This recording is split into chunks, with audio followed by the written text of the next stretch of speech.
मित्रों, हमारे चैनल अनोखा ज्ञान वाला पर एक बार फिर से स्वागत है। मित्रों, वीडियो को लाइक करके चैनल को सब्सक्राइब कर दें।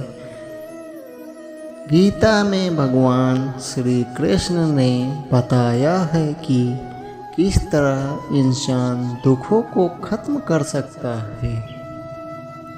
मनुष्य के अंदर दुख, शोक, चिंता, भय या व्याकुलता आने के मुख्य रूप से दो ही कारण होते हैं। पहला, प्रिय या इच्छित वस्तु, परिस्थिति या व्यक्ति का वियोग हो सकता है, और दूसरा अप्रिय या अनिष्ट वस्तु, परिस्थिति का संयोग या प्राप्ति का हो जाना। इन दोनों परिस्थितियों में कुछ व्यक्ति बहुत अधिक दुखी या व्याकुल हो जाते हैं और मानसिक तनाव के कारण बीमार हो जाते हैं, परंतु कुछ व्यक्ति विपरीत या प्रतिकूल परिस्थिति में कम प्रभावित होते हैं या उससे जल्दी बाहर निकलकर अपने दैनिक क्रियाकलापों में व्यस्त हो जाते हैं।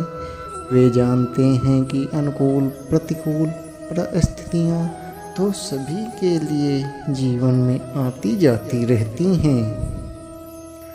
हमेशा एक सी ही स्थिति नहीं रहती, क्योंकि प्रकृति में भी लगातार परिवर्तन होता रहता है। इन दोनों प्रकार के व्यक्तियों के अलावा कुछ लोगों ऐसे भी होते हैं जो काल्पनिक स्थिति का विचार करने रहने के कारण भयभीत या व्याकुल रहते हैं, जैसे कहीं मुझे कोविड या दूसरी कोई बड़ी बीमारी ना हो जाए, या उस समय मेरा या मेरे परिवार का क्या होगा। भगवान ने गीता में कहा है कि जिस मनुष्य के व्यवहार या क्रियाकलापों से दूर मनुष्य उद्विग्न या व्याकुल नहीं होते हैं, वह स्वयं भी दूसरे मनुष्यों से उद्विग्न नहीं होता। जो सुख दुख या ईर्ष्या, भय और उद्विग्नता से रहित है, वह मनुष्य मुझे प्रिय है। इस श्लोक में भगवान ने 3 बार उद्वेग के विषय में कहा है।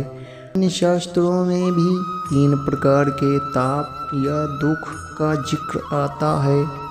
गीता में आता है, दुखों की प्राप्ति होने पर जिसके मन में उद्वेग नहीं होता, सुखों की प्राप्ति में जो सर्वथा इच्छा रहित है, जिसके राग, भय और क्रोध नष्ट हो गई, ऐसा व्यक्ति स्थिर बुद्धि का कहा जाता है। इसलिए स्थिर बुद्धि वाला मनुष्य उपरोक्त 3 प्रकार की परिस्थिति आने पर भी बहुत व्याकुल नहीं होता। उसमें कोई बहुत बड़ी हलचल नहीं होती, वह शांत रहता है। तब वह अपना कार्य और भी विचारपूर्वक सावधानी के साथ करते हुए उस प्रतिकूल स्थिति से बहुत शीघ्र ही बाहर निकल आता है।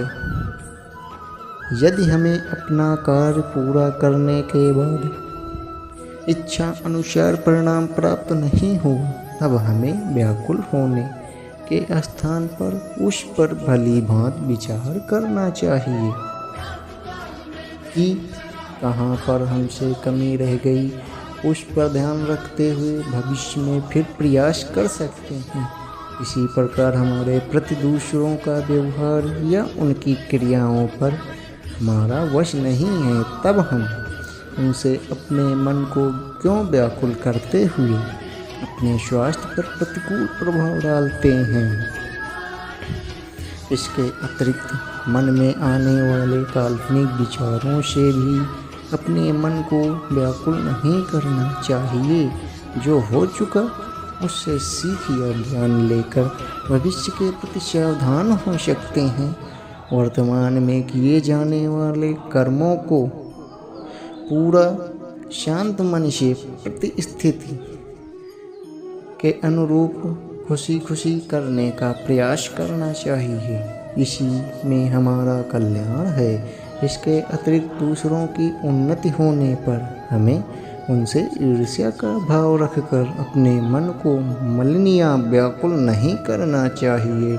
जितना हमारा मन शांत रहेगा उतनी ही प्रसन्नता हम प्राप्त करेंगे। स्वस्थ जीवन के लिए शांत और प्रसन्न रहना आवश्यक है।